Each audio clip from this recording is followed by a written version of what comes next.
Bene data bakundwa b'umwami Yesu Kristo, mwese abakurikira izi nyigisho tubahaye ikaze mu biganiro bya Saveur Divine. Ibi biganiro mu bitegurirwa n'abavugabutumwa bwiza batandukanye, akaba ari umuhamagaro ugendera ku ijambo ry'Imana byanditse mu gitabo cy'ubutumwa bwiza uko bwanditswe na Matayo ibice 24 umurongo wa 14. Kandi ubutumwa bwiza bw'ubwami buzigishwa mu isi yose ngo bube ubuhamya bwo guhamiriza amahanga yose, nibwo imperuka izahera ko ize. Ibi biganiro mubikurikira ku channel ya YouTube yitwa Saveur Divine. Tubifurije kugubwa neza. Imana Data ari nayo So ibaha umugisha.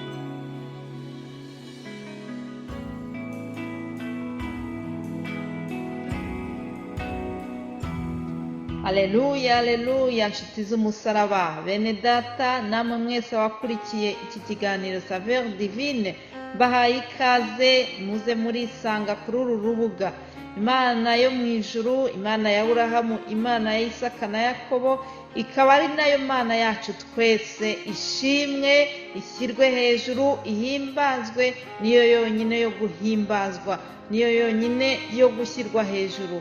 Mufashe tuyishimire kwiduhaye gutangira ikindi cyumweru cy'uku kwezi kwa 10 turi amahoro. Wowe unyumva nanjye ubwanjye ukuvugisha, Imana yaraturinze itwongerera amahirwe yo kuyibera ab'umumaro. Reka tuyishimire, n'Imana igira neza. Haleluya. Ndashimira buri wese ugira icyo akora kugira ngo ubu butumwa bwiza bw'ubwami bwamamare. Abadusengera, abitanga bategura inyigisho, ndetse n'abitanga ku bundi buryo ubwo ari bwo bwose bunyuranye, Imana yo mu ijuru iduhana umugisha. Haleluya. Reka nongere mbashimire cyane mbikuye ku mutima, nshingiye kuri aya magambo Pawulo yabwiye ab'Ikorinto. Urwandiko rwa mbere Pawulo yandikiye ab'Ikorinto ku gice cya 15 umurongo wa 58. Reka dusome ngo nuko bene data bakundwa, mukomere mutanyeganyega, murushaho iteka gukora imirimo y'umwami, kuko muzi yuko umuhati wanyu atari ubusa ku mwami. Haleluya. Umuhati wacu si ubusa ku mwami. Umuhati wawe wowe ugira icyo ukora muri uyu murimo wa Saveur Divine, ndagira ngo nongere nkubwire ngo umuhati wawe si ubusa. Imana yacu dukorera irahemba. Mwebwe mwese abo turi kumwe ndabifuriza kugira umuhati. Tugire umuhati mu byo dukora, tugire umuhati mu kazi Imana yaduhaye, tugire umuhati mu masomo dukurikira cyangwa se twigisha, tugire umuhati mu gusura abarwayi, tugire umuhati mu kwamamaza ubutumwa bwiza. Nshuti yanjye, ndagira ngo nkubwire ngo tugire umuhati mu kuramya no guhimbaza Imana. Haleluya.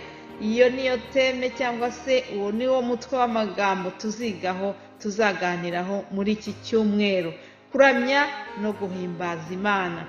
Reka turebere hamwe Zaburi 145 duhereye ku murongo wa mbere. Handitse ngo, Mana yanjye, mwami wanjye, ndagushyira hejuru, nzahimbaza izina ryawe iteka ryose, nzajya nguhimbaza uko bukeye, nzashimira izina ryawe iteka ryose. Uwiteka arakomeye, ni uwo gushimwa cyane, gukomera kwe ntikurondoreka. Ab'igihe bazashimira ab'ikindi gihe imirimo yawe, bababwire iby'imbaraga wakoze. Nzavuga ubwiza bw'icyubahiro cyo gukomera kwawe n'imirimo itangaza wakoze. Abantu bazavuga imbaraga z'imirimo yawe iteye ubwoba, nanjye nzavuga gukomera kwawe. Haleluya. Nzavuga gukomera kwawe. Iki cyumweru tuzavuga gukomera kw'Imana. Iki cyumweru tuzahimbaza Imana. Uko bwije uko bukeye tugomba guhimbaza Imana. Iki cyumweru tuzashima izina ryawe iteka ryose. Uwiteka arakomeye. Ibyo nibyo tuzakora kurushaho muri iki cyumweru dutangiye. Iki cyumweru tuzavuga ubwiza n'icyubahiro cy'Uwiteka n'imirimo itangaza akora, imirimo yakoze kuva kera ndetse n'uyu munsi akaba akiyikora.